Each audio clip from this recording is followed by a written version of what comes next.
episode of Rapid Results with Andrew Weiss. We have Mr. Profit himself, Rocky Lalvani, who's joining us. And in case you don't know about this guy named Rocky, he is the profit answer man. He teaches people how to ensure they get paid and make profit a priority. As a certified profit first professional, he implements Mike Michalowicz's profit first system. We changed the accounting formula of sales minus expenses equals profit to sales minus profit equals expenses. This ensures profit comes first. Rocky started with nothing when his parents immigrated to the United States when he was just 2 years old and his parents were in their 40s. It was his parents' second time starting over in life as they moved here to experience the American dream. In spite of a lot of struggles and his mom passing away when Rocky was 7, he has been able to achieve financial and overall life success. Rocky loves to share his journey and inspire others to achieve their dreams even faster. So without further ado, Rocky, we want to know, tell us the biggest and best business deal you are most proud of. Well, I guess it's probably the current business I'm in. It's what I should have been doing my whole life, but I couldn't figure out how to do it until I finally did.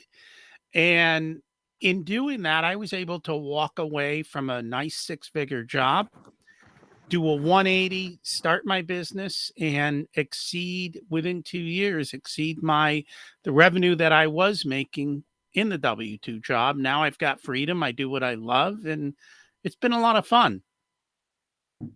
That's incredible. You're able to exceed your previous W-2 job as a solo or as a business owner within 2 years, you said?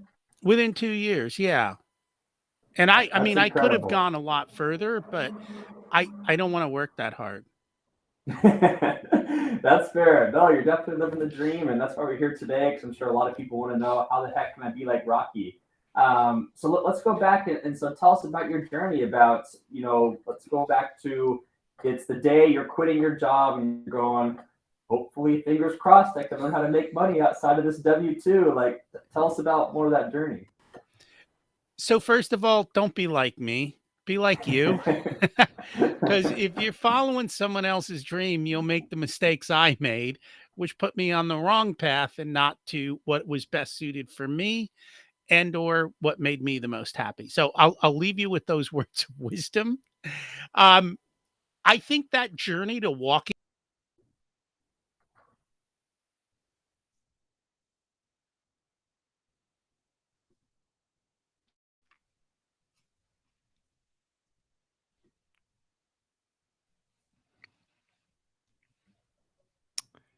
Oh, not sure what happened here. Seem to have lost Rocky. So just a moment, ladies and gentlemen, while we see about bringing Rocky back. Just a moment. Hopefully he's able to come back on and join us very soon. I'm sure we definitely want to hear about his journey of being involved with Profit First. So just a moment, everyone, while we wait for Rocky to join us. Just a second here. Send him a text.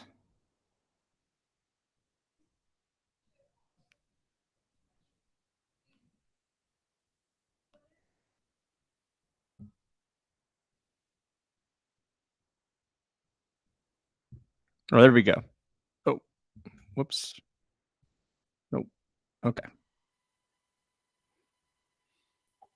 There he is. Okay. All right. He was here the whole time.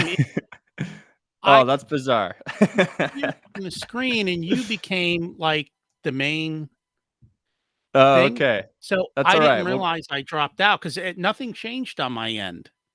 All right, that's what's weird, but okay. So back to where you're going. You're saying how you wish that you had got involved in entrepreneurship earlier. You were following someone else's dream. Feel free to pick up where you left off from there. So from there, when the journey to leaving my job took years to get ready, to find the right opportunity, to test, to make sure it was right. And then for a long time, it was always like, well, when do I actually pull the cord and do this? Do I do it now? Do I wait? And thankfully, things at work stopped becoming fun. And so it made it easy to say, I'm out of here. And what I did, I think I quit on a Monday, and I had already set up my appointment to meet with Profit First either Tuesday or Wednesday to sign up and get everything ready and rolling. So I had done a lot of the back work ahead of time.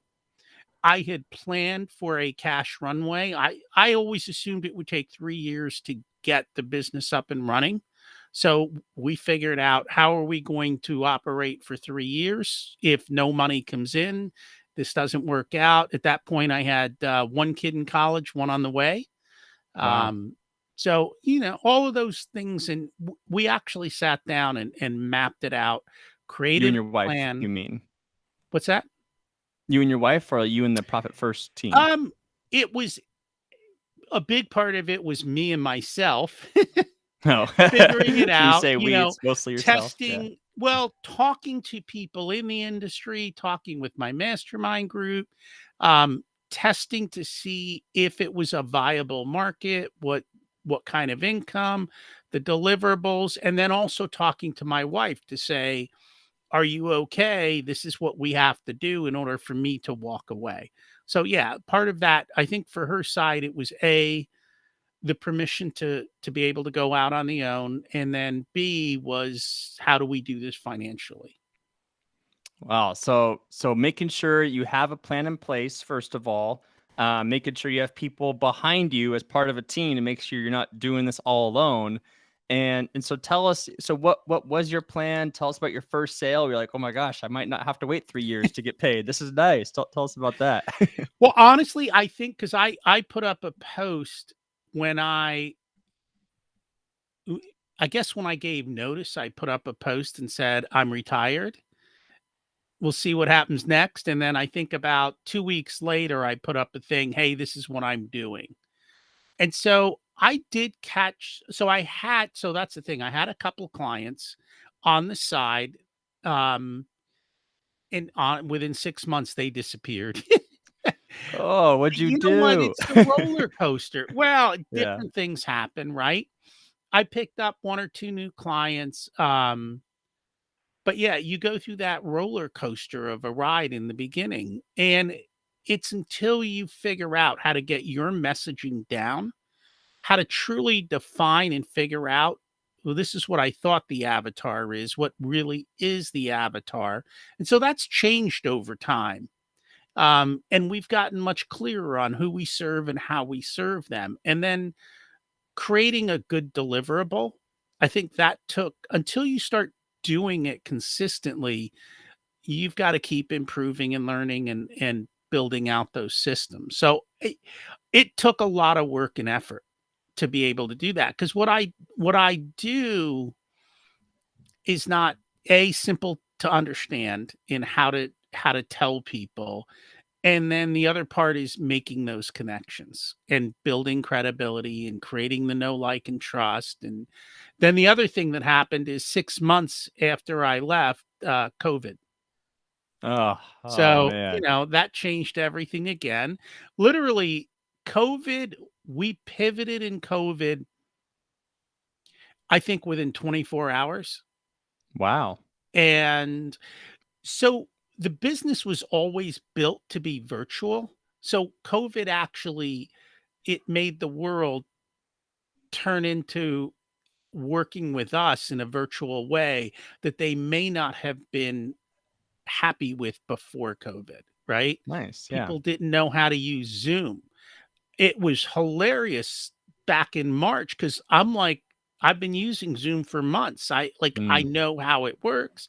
I yeah. know how to do all this stuff. And we're getting people come on who've never been on camera, in Zoom meetings. It was just hilarious. I even made a video back then, how not to make a fool of yourself on Zoom. I'm sure that got a lot of views and likes as well. Well, and how did you figure out like what you were going to offer when you were going to leave your W-2 job? I mean, that's tricky in its own as well. It's just like, how do you figure that out for yourself? Well, so the history of that goes back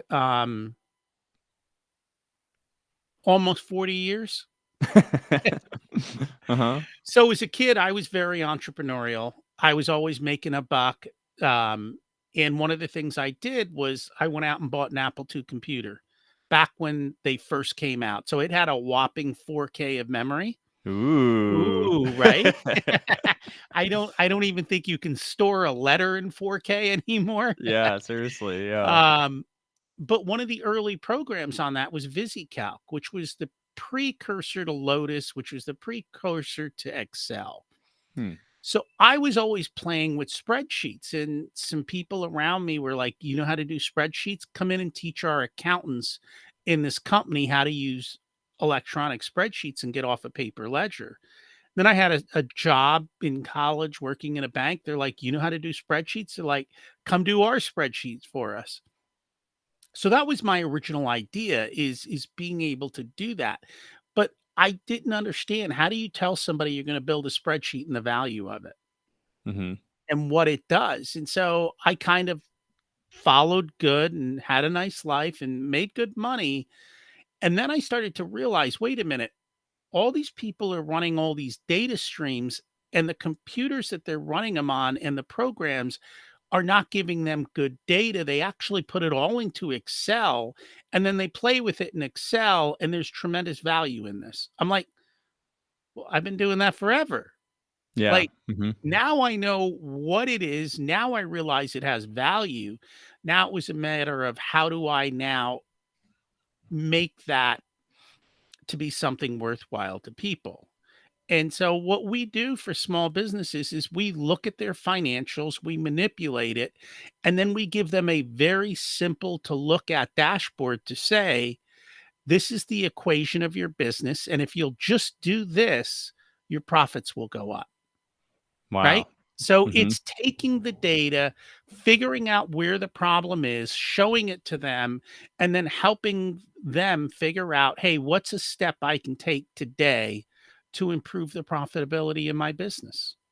I love that, and it definitely is so crazy and easy to forget how much people forget about the importance of tracking everything. I remember, like, when I tell people, or like my brother, for example, he's like, "I want to gain weight." I'm like, "Great, what are you tracking? How many calories are you eating? How many calories are you losing? What are you actually eating when you're gaining those calories?" He's like, so, Yeah. so I'm sure it's just like you're working with businesses and they're like, we want to make more money. You're like, great. How many expenses do you have? Why are you having those expenses? Where are you investing to be able to make more money? And they're like, so Well, and a lot of yeah. times it's not like, I think everyone thinks you have to work harder to make more money. And I think that's Hmm. a complete misnomer. So Yeah. let's just say you're $1 million business, right? Hmm. And you're making $100,000 a year, which is about, it's not outside the norm. Well, if you raised your prices 10%, you'd make 200,000 a year. Did you work Mm. any harder? No. You just Hmm. made a change. And a lot of business owners don't have the courage to raise prices 10%. Interesting. Inflation has helped them get over that. Seriously. Yeah. In the same point, if your business is there and you're spending $900,000 a year on running your business, I bet you're wasting 10% of it. Hmm. So if we can just go through and look at all the software you're paying for that you stopped using, if we can go in and look at where you're spending money on stuff that has no value, or negotiating some contracts, you can pick up 10%. You just picked up another $90,000. So two simple moves that don't take a lot of work, and you went from 100,000 to $290,000 in profit. That's what we do for businesses.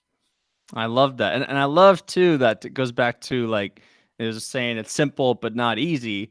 And I like what you said too, like, it's okay for things to be simple. And also, when I'm working with clients too, it is interesting how much resistance there is to people raising their prices, and understanding that people pay for value, they don't pay for time. And so obviously, if you're going in and you're saving and helping a company make an extra 200, 300,000, like, you better be charging minimum 10 grand for your services.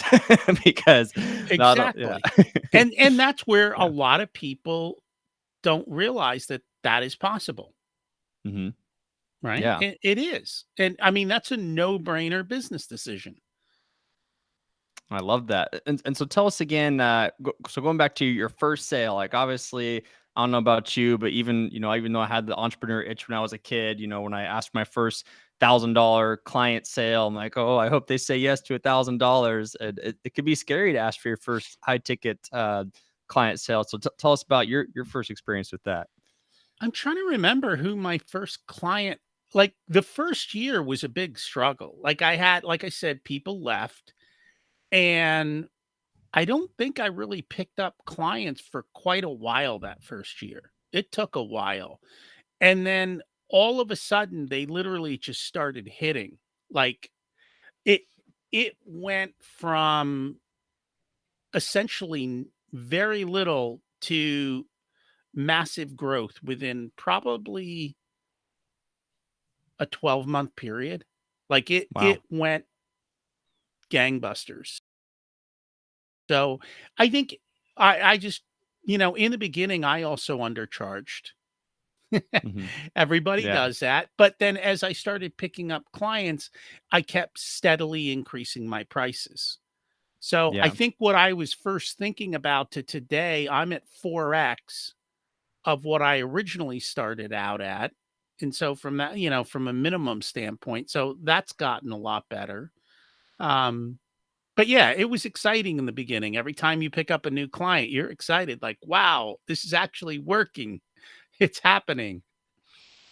So what do you think was that tweak, or was it just holding the faith of what you were doing, just like going out and meeting people and networking, and just like when you work with one client, they start referring you a client. Like, what do you think was that Kindle Firestar that helped you go from zero to all this traction within 12 months? So I think it's consistently showing up, right? Too Hmm. often people blow stuff off, they don't show up, or I think most businesses don't have enough runway to get traction. And I had the runway because we planned for it, and I kept showing up no matter what. And I think those are the two big things. The third thing is probably, yeah, it was probably about a year into it. Um, I was constantly working on sales. And when I say working on sales, learning how to better talk to people. And then I partnered with another group that is that had created a good sales system along with a good delivery system. So that really helped me to be able to explain and show what I did and how I helped in the right language that the business owner understood and saw the value. And so putting those two things together, putting that and profit first together, I think really, really was a tremendous help. And then the other thing that happened is right when COVID started is when I started the podcast. Hmm. So that also dramatically helped as far as a tool to bring people to me. Um, the podcast is what brought some of those early clients in. That's good to hear too. And so when you use your podcast as a lead funnel into your business, what was your secret for getting people to actually call you? Did you have a good call to action? Did you say, "Oh, you get all these bonuses when you call me," or just like, did you even put a call to action, or people just knew to talk to you? No, I think what I did first off was I just did nothing but teach. Right? Hmm. So in the beginning, I actually went through the entire Profit First book, chapter by chapter, into episode by episode, and Wow. taught, hey, this is how you do it. And here's my insights on it. I had Mike on the podcast as well. And then we started to get guests on, and we were sharing success stories. We were sharing how different people look at the business and look at the finances. So all we were doing was teaching. And at the end of the podcast, I would just simply say, "Hey, if you want a done for you service, my scheduling links in the show notes. Click it and get on my calendar." And over time, that is people like show up on my calendar. That's cool. And the thing is, because they've been listening to me for 6 months, they already know and like me, and they Hmm. trust me. Otherwise, they would have never clicked. And so that has really helped with the sales processes dramatically. And so with your model too, so it sounds like you work on a retainer model as well. Like it's not just one and done with clients. Correct. We work on an ongoing basis. Yeah. So, and the business was built that way because if I have to keep hunting all the time, that's a lot more work. So, Yeah. build a business where you can show and create a service that they want consistently month after month. Well, and going back to the millionaire example, like, so you helped him save $200,000, and he's like, "Oh my gosh, Rocky, thank you so much. This feels amazing. I can finally do the same amount of work and make so much more money to pay so many more bills." Just for those listening in, what would be the incentive to keep you on retainer if you've quote unquote already solved their problem? In business, problems are never solved. I mean, in the sense that you solve one problem and a new one shows up.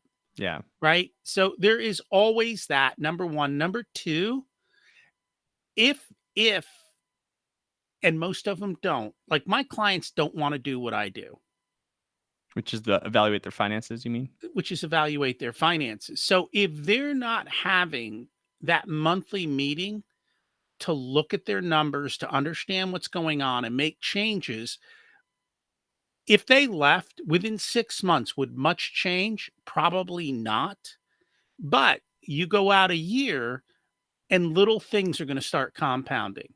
And pretty soon that business owner is going to be back to the $100,000 because Hmm. they're not measuring, they're not looking, they're not, you know, things go haywire again. So at the end of the day, you have to keep on top of it. I love that. So figuring out how to keep and retain clients is definitely one of the top skills that content creators and entrepreneurs look for. So how did you figure out how to convince these clients to be on retainer for a long period, and make that happen? So that's constantly refining the sales process. In the beginning, I think we didn't have a good proposal system. In other words, how defining what we did. We were still figuring out commitments and all of that stuff. And what we essentially did at the end was take all the friction away. Yeah. And so we created an offer that is pretty much frictionless, that you can walk away at any time. There's no setup fees. It gave the business owner the comfort of knowing I can get into this relationship and at any point I don't like it, I can walk away. So I think it was getting rid of the friction, overcoming the hurdle.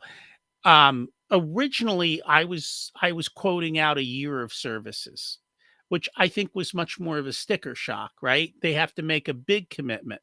When you only have to make a commitment for 1/12, it's a lot easier to say yes.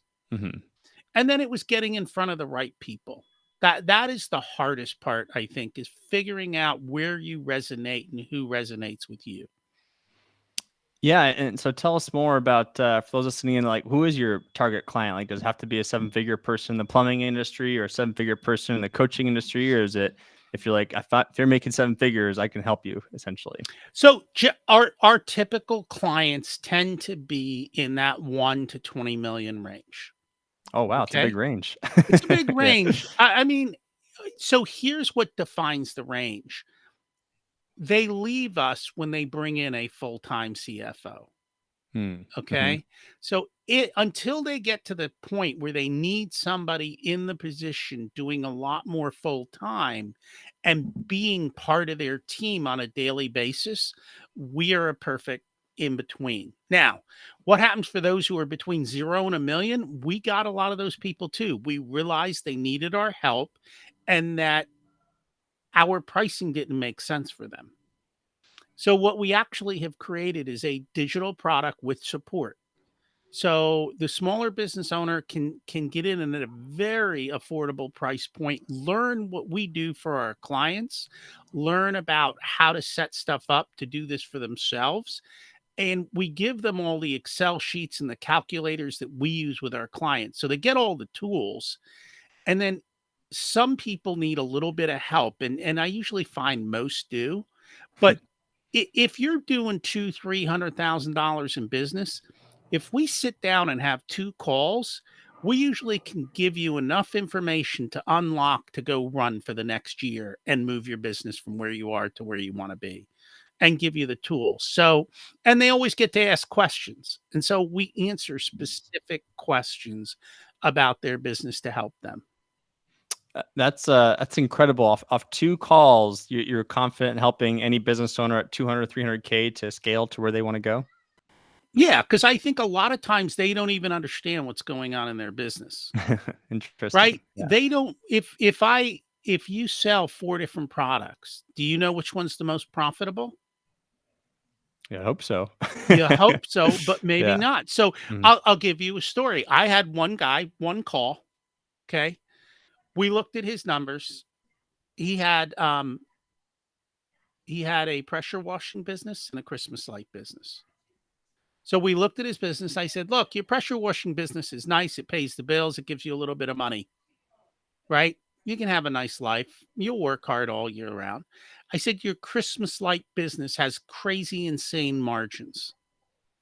Literally, you could shut your pressure washing business down, take 9 months off, and just do Christmas lights and make a crap ton more money."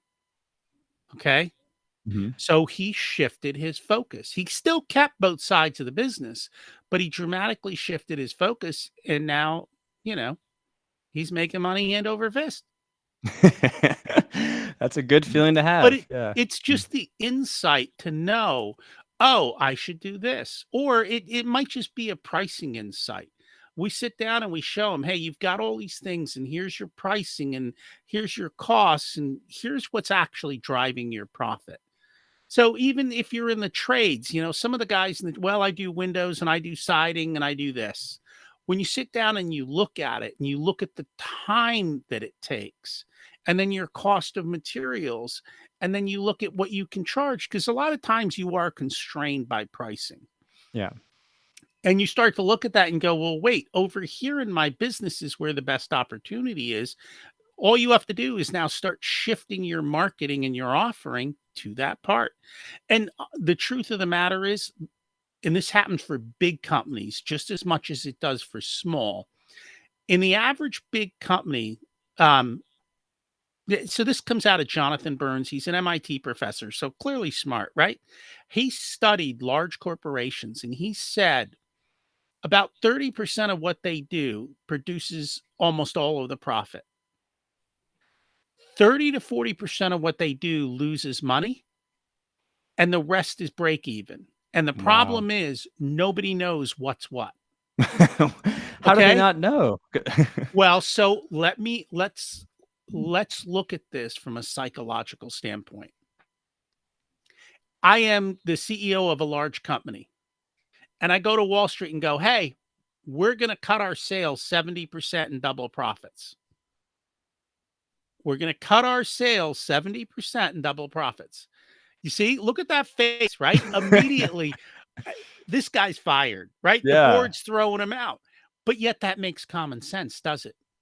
Like, no, it doesn't make common sense. You why? mean cut your expenses 70%? Cut my you mean sales 70% and make double the profit.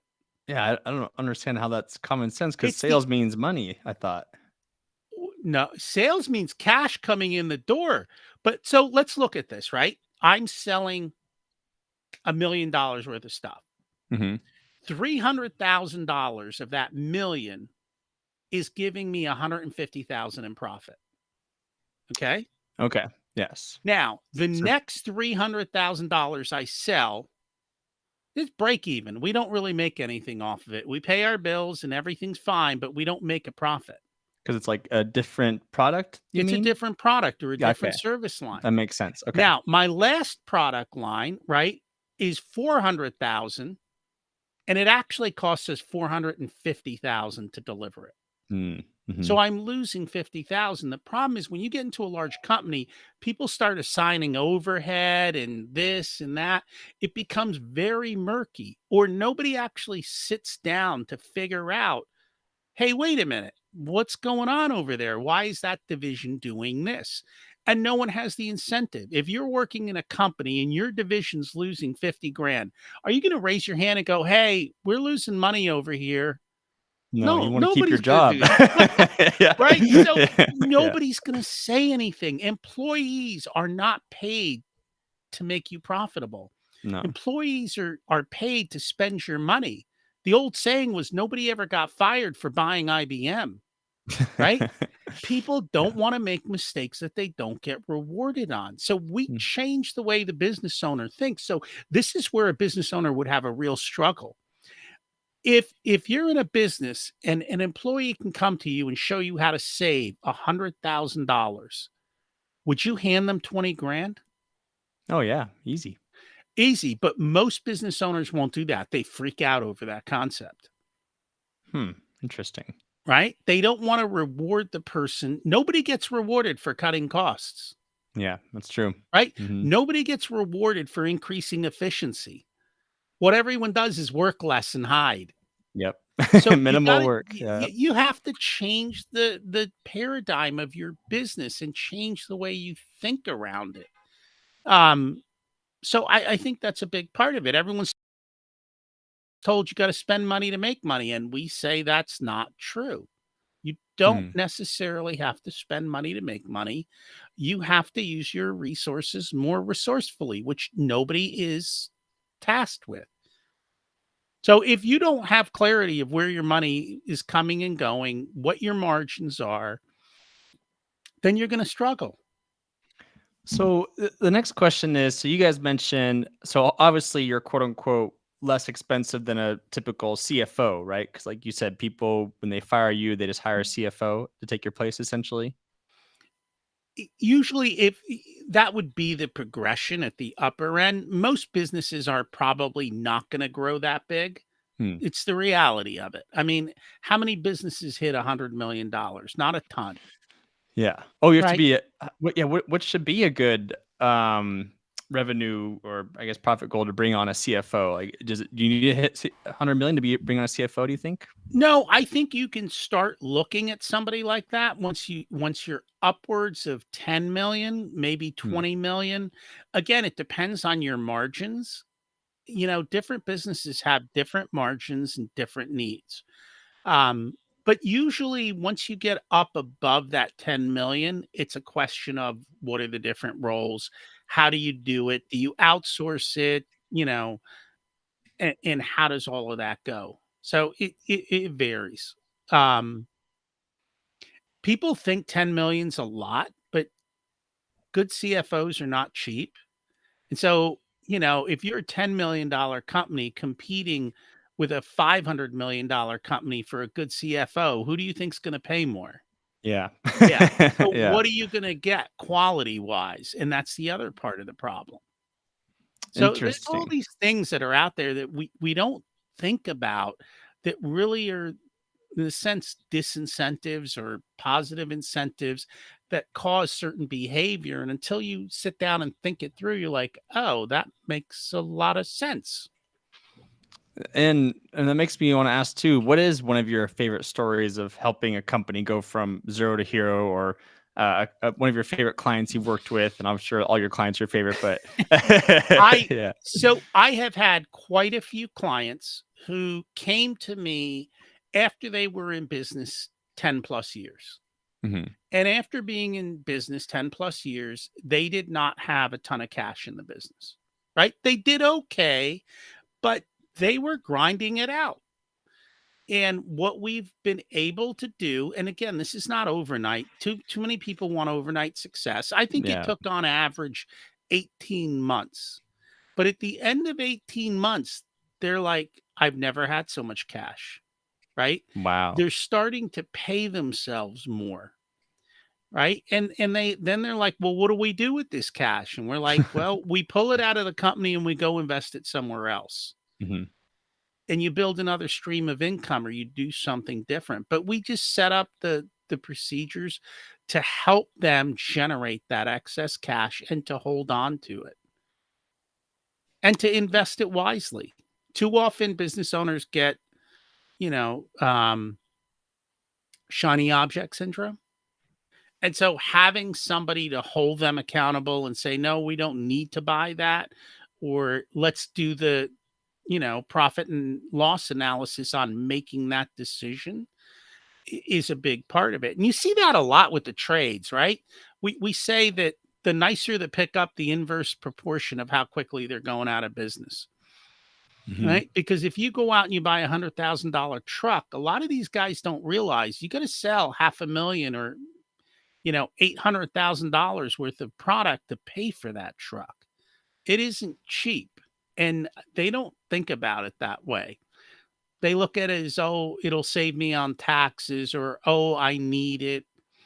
We don't focus on what really needs to be done. And if no one's holding us accountable, we tend to get lazy in our business, just like we get lazy in life. No, it's human nature. Like you said, we want to be comfortable. We don't want to grow. And like what you said earlier, like we'd rather not lose something than gain something. We gave the example earlier, like we'd rather not lose 20,000 than gain 100,000, which is just so crazy for the human psyche. And it's cool too. So not only do you help companies save money and find where they're losing money or could be making more money, you also help them once they start making a bunch of money, help guide them where to invest it as well. Well, I can't get investment advice, but what we do is we pull it out of the company. And then, if they're going to evaluate another opportunity, we can show them what the outcome of that investment should be, or help them with projections, or we'll bring in experts if they just want to invest in, stocks and bonds or something, then we'll let them connect with that investment advisor, but we'll oversee that investment advisor to say, hey, this guy's not performing for you, or this gal's not performing for you. So what are we going to do to make that better? Honestly, the simplest thing that I've been doing the last 6 months is I've been getting all my business owners to move their money from the bank accounts they're in to new high interest savings account. And so if you've got $100,000 and you switch your account, you're getting 5% now. They picked up an extra $5,000 for 15 minutes of work. Yeah, So exactly. it's little things like that we forget about or we don't do. No, I love that. My next question was, so tell us more about how you work with the Profit First team. So are you a contractor with them, or do you just follow their model? Tell us more about how all that works. So Profit First has a designation. It's Profit First Professionals. And initially I went through 6 months of training. And then annually we have to get recertified on it. To show they want to keep up their brand. So they give us all the materials, they give us all of their tools. We get to use, the Profit First in our marketing and be able to do that. And so that's what we do with our clients. And we have we pay them a yearly to be part of that and to be able to do that. And they give us the freedom to run our business the way we do. So for me, Profit First is what we call an entry level. You have to give them what they want so you can give them what they need. And it's one of the tools we use. We have a ton of tools that we use in our practice. Profit First is kind of like one small tool out of the many that we provide. Gotcha. That makes a lot of sense. So it's a program that you got certified through. You have to renew your fee each year to like show you're up to date on things. And then going back to your business, so are you a solopreneur? Do you have a team? What does that look like? So my daughter and I work together in the company. Oh, how cool. Yeah. Oh, we'll have to dive into that a little bit. What that's So like. it's the two of us. I'm trying to rope my wife in, but she says no. Oh, darn. And then other than that, for a lot of the back office stuff, we use contractors to, like podcast editing and stuff like that. So yeah, we just in line with our whole theory, we run a lean business and it's built to be that way. And at one point I was like, oh, I should hire a VA to take care of my email. And I started going through my email and I'm like, why am I paying somebody to look at junk? Let's just delete it all. And so I started unsubscribing and getting and just cleaning it up and just putting a little time and effort into that. Now I don't have to worry about it. And I don't have to pay somebody to essentially do meaningless work. Like the work is going to have a meaningless return. So how much can you systematize, automate, make simple? Like, even now, like when I do emails, I use text expander. So all the stuff that's consistent, you just do that. ChatGPT helps me write letters 10x faster than what I could do before. And so I don't need to necessarily pay for all these things. Um, we just figure out a good tech stack, and we try and keep our tech stack lean too, because it's very easy to spend a ton of money on technology. And that's the way we do it. I think too often people create overkill.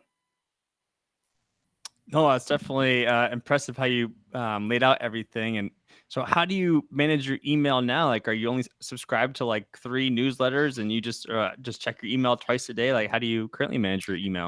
I'm not that perfect. I'd love to get there. What I do is when I look at my emails, I literally go down the list, check all the ones I don't want to read, and get rid of them. And at the end of the day, it's usually there's very few from clients. So that needs to get dealt with. There's somewhere, hey, that's something I want to read. And so maybe at the end of the day or at some point when I've got a few minutes, I'll read that particular article or whatever it is that came in. Um, and so, yeah, you just make it done faster. Like you get rid of stuff. And that's the other thing. If I can answer an email in a minute, I'm just going to go ahead and get it done Oh, I because I like don't that. want to have to come back to it. Like all my emails that I can answer in a minute, which the majority I can, I will literally answer in a minute. I won't. If it's something that requires time, I will then put a task on my calendar to work on that email at some point. And I'll tell the people, hey, we're going to work on it. It'll take me a couple days to get back to you. I now have a task on my calendar during an open spot. So when the time comes, I look at my open spot and go, oh, that's what I'm supposed to do right now. I'm not thinking about what I'm going to do. I'm doing what I'm supposed to do. Oh, I love that. No, and it's so cool too, hearing your journey of learning all these things. And of course, the purpose of this podcast is helping people not make the same mistakes other people made. And so, like what you mentioned, like make sure you unsubscribe as many times as possible. Have the 1 minute rule.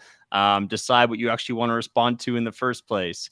And the next question too. So Well, hey, going the back one other to, thing I do oh, go ahead. now, when sometimes you have to sign up for stuff to get a freebie, all that Yeah. stuff. I have a junk email. Oh yeah, that's smart. And Mm-hmm. everything that I don't want to read goes to my junk email. And we technically have a junk phone number too.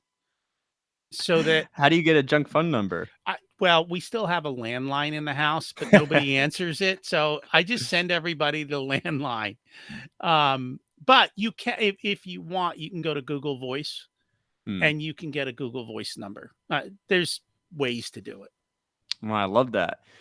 So going back to our conversation, you were talking about how it's pretty cool too, how you're generous enough to help people who are making $0 a year, all the way up to people who are making what you've said you have a client who makes 100 million a year or something like that. My clients are mostly in that the 7 into 8 figures. So 8 figures, say 8 figures. So still tens of millions a year is still pretty good. Yes. So the question is, so obviously for those people who are looking to get to 6 figures and 7 figures, and we're, I guess, quitting corporate version of Rocky, what is the amount of time that you would tell them to put in each week? And if you don't mind sharing, how many hours a week do you currently work so people have that inspiration as well? Love for you to share more about that. Oh, well, I don't work because everything I do, I love. Yeah. Client time is less than 10 hours a week. Oh, wow. 10 That's to like 12 meetings, hours. you mean? Yeah. Less than 10 hours for meetings. Usually, probably less than 10 hours to do all the behind the scenes work. But that's because I limit the number of clients I have. I could fill my calendar. I choose not to. Right. The rest of my time, I spend a good chunk of the week learning. So there's probably, on average, 4 to 8 hours a week of reading that. And then the podcast takes up probably 3-4 hours a week between prepping, recording, and all of that kind of stuff. So those are the things that kind of take up my time, but I don't grind it out. Like I don't start my day till 9. And even now I'm like, some days Mondays we don't start usually before 11. Fridays are extremely light. It's more of an overflow day. Yeah. And I'm starting to move to 10 o'clock for the rest of the week if I can. So we're getting there little by little. So only 10 to 12 hours a week on client meetings. You said about 8 hours a week on learning, about 4 hours a week on podcasts. It's probably a little bit more on the podcast, but yeah. So rounding up though, it sounds like 30 hours a week on like quote unquote business oriented stuff. Well, and then there's also like networking and that kind of stuff. Oh, and then if I'm on a show like yours, there's another hour. Yeah. So yeah, I mean, so the weeks get filled, but Monday mornings are light, Friday afternoons are, extremely light, and then it is not back to back to back to back. It's time in between things.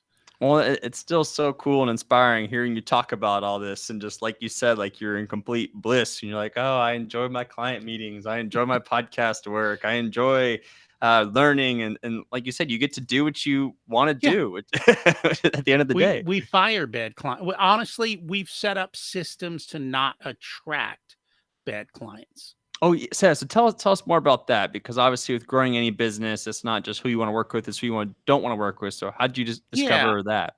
I think part of that is the way you present yourself. I think in the business world, it's a lot of hype, and they'll take anybody. And if you don't show up for the appointment, I'm not going to follow up with you.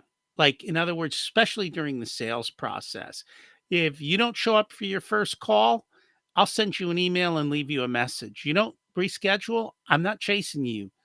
You're not ready to show up, right? I think that's a big part of it, is giving them some hurdles.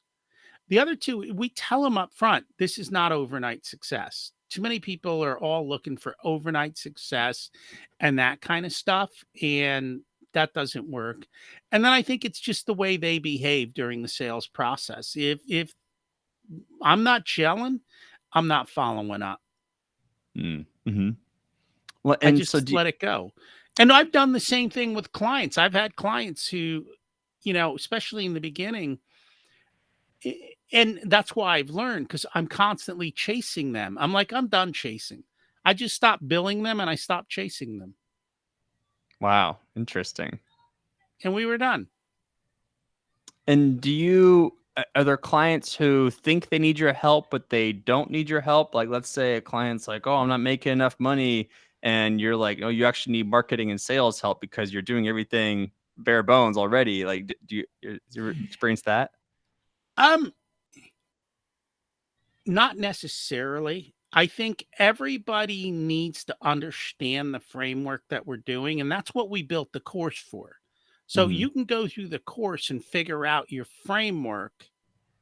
Now, can we help you with sales? No, you're going to have to figure out how to go out and sell, right? Yeah. There's no doubt about it. That said, if we get on that call and you tell me your offering and what you're doing, there are times where I'll look at stuff and I'll be cringeworthy. Like, I know. So let's take a very popular one. You tell me you're a reseller on Amazon. I'm going to cringe, because I don't care if you have $1 million in sales on Amazon. Most of those people aren't making money. People don't realize how much, there's your cost of goods. So if I sell something for $1 and I'm buying it at 30 cents, you think, I've got 70 cents, life is good. But if you buy something for 30 cents and you put it on Amazon for $1, Amazon's going to take 30 cents. Mm-hmm. So now you're down to 40 cents, and most people don't have those margins because they're usually not buying that cheap. Yeah. Most of the stuff is probably closer to 40 or 50% cost of goods. And so if you've got 50% cost of goods and Amazon's taking 30, And now you've got storage fees and shipping fees and overhead and advertising, 20% to advertising. You just started a money losing business. And that's why a lot of these people bleed themselves to death over time in that type of a structure. The question is if you look at the offering, is it something that is easily sellable? Like, are you trying to create demand for what you have, or is the demand already in the marketplace and you're just trying to fill it? It's a lot easier to fill demand than it is to create it for something new. And so a lot of times, if you even just running the numbers, if you're going to create a retail store, retail rents are sky high. Like, sitting down and saying, okay, if I'm going to create this store, I need to sell X. Well, do the math. If you can sit down and do the math and realize there's no way I can sell that much, right? That's an unrealistic sales goal. Then you realize that your business isn't viable. And so what we've done at that point is we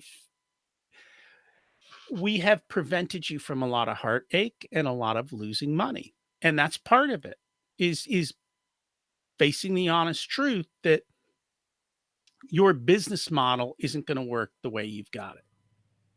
No, that makes sense. That's such great advice too about people forgetting about not only are you only making 40 cents, but there's also tax on top of that. And so just like really doing a deep dive into the numbers. And like we said too, like knowing your lane too, like, yes, we can help you with finance, but if you're still struggling with marketing and sales, you gotta work on that on your own. Correct. Yeah. And usually we can tell like, I can look at a sales call of theirs.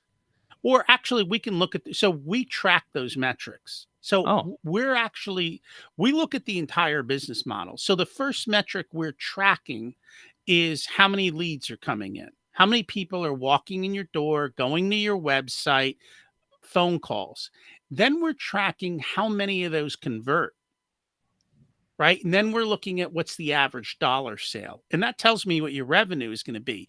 But let's just say I'm looking at a business and they've got 10 leads and they need to sell 20 things a month. Well, you have a lead gen problem, right? So yeah. why do you have a lead gen problem? Or let's say they're getting 100 leads every month and they need to sell 20, but they're only selling 10.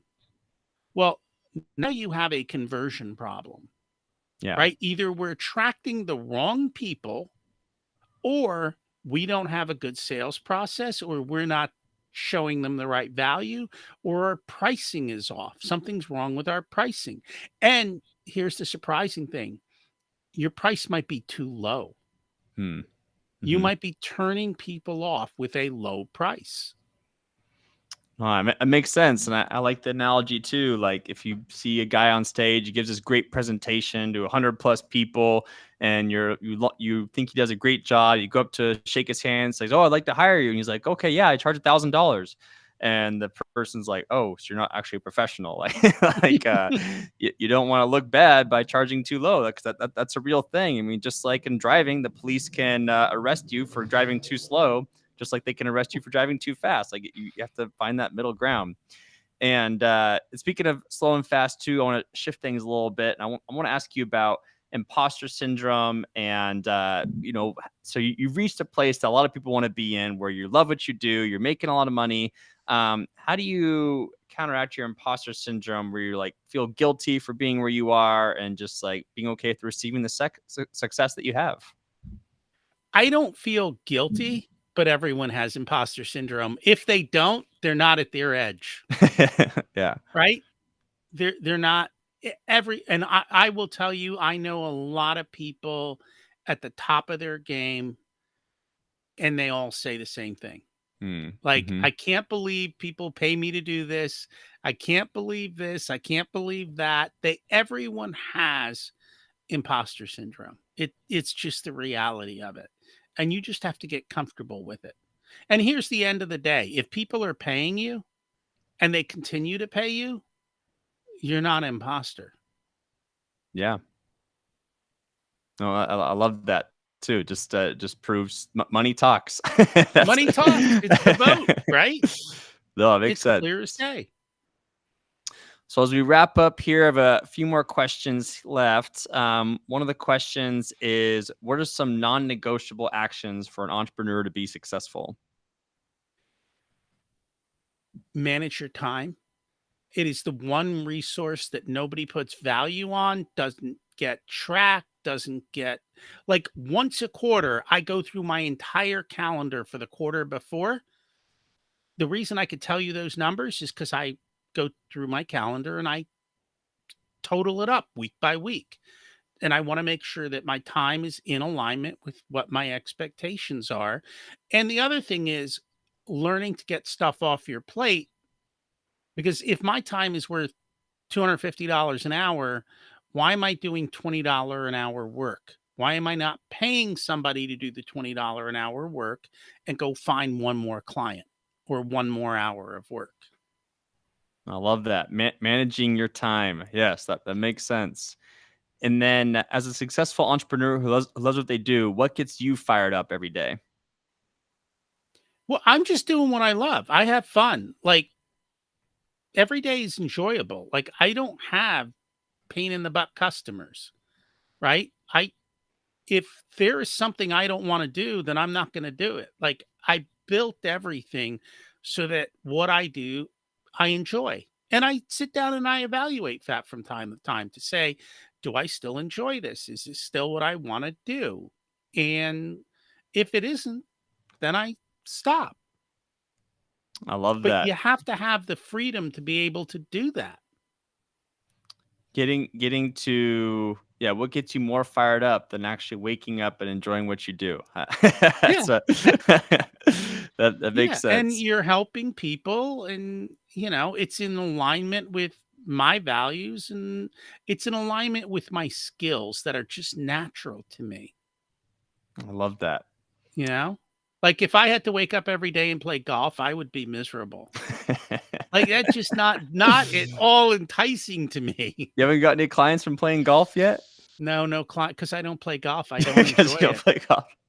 It's a time suck. That's like 5.5 hours. That's a half a day. Oh, it depends how you go about it, but yeah, no, I hear you. I've for most of my life, I've definitely been anti-golf, but as I get older, I'm like starting to enjoy a little bit more. But I also love basketball, so we'll see, what where it goes. So, um, well, this has been incredible, Rocky. As we close out here, last two questions. Tell us about your giveaway that you're offering with the Profit First Toolkit. We'd love to hear about that, as people can access it in the show notes. Oh, so if this whole profit first idea is kind of new to you, you haven't heard of the book, if you go sign up for the toolkit, what we do is we give you 2 free chapters of the book so you can go preview it, see it if it makes sense for you. We also give you in the book, Mike tells you your target percentages. So we show the target percentages to you. A lot of the trouble that one of the biggest problems people have is finding banks. So we give you a good list of banks to work with. And then we just kind of explain the concepts to you. I give you a handful of emails because I hate writing emails. So I don't have this 98 million email sequence. You get a handful of emails. If it's something you want to follow up with, great. If not, we won't bug you anymore. I love that. Well, thank you. And what's the best way that people can get a hold of you, Rocky, if they want to connect with you and learn more? So the website is profitcomesfirst.com. And from there, you can find the toolkit, you can find the course, you can find the podcast, where on the podcast, we teach much more about how to do this and how you can implement it. And we're constantly giving out tips and have guests who share how to help you be more profitable. Perfect. And Rocky, the last question for today. What's the one takeaway you want someone to have from listening to this interview? Oh, that's real simple. If you enjoyed this interview, would you hit like on there? Would you leave a review? Would you share it on whatever social media you're watching it on? That's the one. And the second one is take action. Yes. Figure out what you want to do and take the first tiniest step and make it happen. No, perfect. No, this has been an incredible interview full of amazing information. I'm excited to create these highlight clips for the audience listening. Thank you all for tuning in, and we're excited to see you all next week for another episode of Rapid Results with Andrew Weiss. So until next week.